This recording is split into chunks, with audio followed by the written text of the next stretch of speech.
time when you were really sick and you still had to go to work? Now, how productive were you that day? How much did you get done? How did you interact with other people? Whether one-on-one or in a meeting? Were you dynamic? Was it actually hard to even smile or get the energy to talk? Now, fast forward a few days from that memory that you have to when you were all better, completely healed, feeling good, and how productive were you then? How did it feel? How did that change feel for you? You probably got a lot more done. It probably felt like it wasn't climbing a mountain anymore. It was actually easy now to do the work that was so difficult a few days earlier when you were really sick. And talking with other people, you were probably able to smile again. You were able to interact with people normally and be your best self. Well, it's clear from this example that physical energy plays a role in your work productivity. It plays a role in how you interact with people in your career, in your business. And what you'll get from this talk today is a heightened appreciation for how physical energy, cultivated through fitness, is critical to your career success. So one element of that, like I sort of referenced in the example of being sick, is how you interact with other people. Your physical energy as you interact with other people plays an important role in your career success. A great example of this was a story told to me by my wife. And she works for General Electric. She works down the loop. She works in a traditional office. And she was taking part in interviewing people for a new position there. She helps General Electric lease rail cars. And she was helping their company interview for people in that position. Now, one guy came in, his name was Gary, and he was in his late 20s. He was tall, he was overweight, but he was dressed in a really nice black suit, dressed nicely, looked good, but his body language and his energy was really off in that interview. He kind of shuffled into the interviews, sat down, had slumped shoulders, didn't look too into it. He was kind of weak and lethargic in his presentation of himself and answering questions. Now, what was interesting was that my wife said that he said all the right things. The questions they asked him, he gave a perfect delivery of what they wanted to hear. But he didn't communicate any enthusiasm, he didn't communicate any energy, and it was clear from the way he looked and the way he projected himself that his health was diminishing his energy and what he brought to that moment in his interaction in this interview.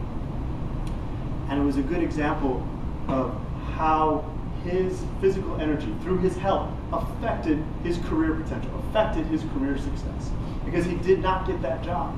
And when my wife consulted with 4 other people in her department who also interviewed this guy, and they all said the same thing. Great answers, but really bad energy, really bad enthusiasm, just didn't connect. And they all suspected it was related to his health. Have you ever met someone like that? Have you ever met someone whose energy and presence into a situation was so poor because their health was affecting them? They couldn't really be as alive as most people are, or be their best. So this is a great example of how physical energy can affect your interactions with other people in business and play a key role in that. A way to think of it is that health affects your wealth. Now imagine the flip side. Imagine you were fit.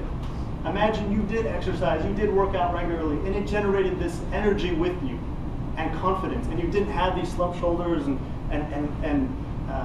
sort of a shuffling, nonchalant, unenergetic way about yourself. If you had the opposite of that, if you were vibrant and dynamic in how you interacted with other people in business, it would elevate your opportunities. Right? You can probably imagine who you would want to interact with yourself. Would you want to interact with someone who is excited to be there in that moment with you in a business deal? Or someone who just looked like this and just could not bring themselves to really be present and excited about that moment? So health affects your wealth. Now, another element of this isn't just how you interact with other people. Another element, I should say, of how physical energy affects your business isn't just how you interact with other people, but also your productivity day to day. So think of it this way. Imagine for a moment that I were a genie and I could grant you an extra 6 hours a day to your life. So you had a 30-hour day while everyone else was stuck in 24 hours. Now, how would that affect your productivity? If you had an extra 6 hours to chase your dreams, if you had an extra 6 hours each day to accomplish what you needed to accomplish and to impact other people's lives, how much faster would you get to success? How much faster would you achieve what you wanted to do? Imagine the reverse. Imagine you had 6 hours less and you had only 18 hours. How much harder would it be to accomplish what you wanted in your business? How much more difficult would it be to get done your to-do list if you had 6 hours less? Now, I'm not suggesting that if you work out, it'll be as if you had 6 hours extra every day, but it would be like adding hours of time to your day with that extra energy. I think it's apparent to everyone that energy is the currency for getting things done. More energy means you can get more done. Less energy means you get less done.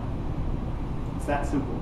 And so if you take care of your health through fitness, you'll be able to expand your potential, expand your career potential, your income potential, and therefore health affects your wealth. Now, you might be saying, well, Dan, all right, I'm on board with that. I'm fine with that. If I improve my fitness level, I'll improve my energy, which improves my career. Great.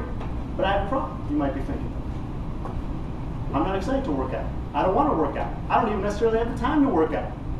What do I do about that? Well, in the next piece of this talk, I will tell you how to get rid of that self-defeating attitude of fitness is a chore, fitness takes up too much time, and get you to a place where you are having a mindset that ignites your workout motivation.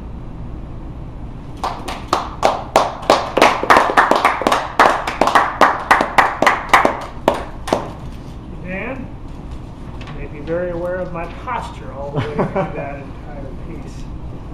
All right, our next speaker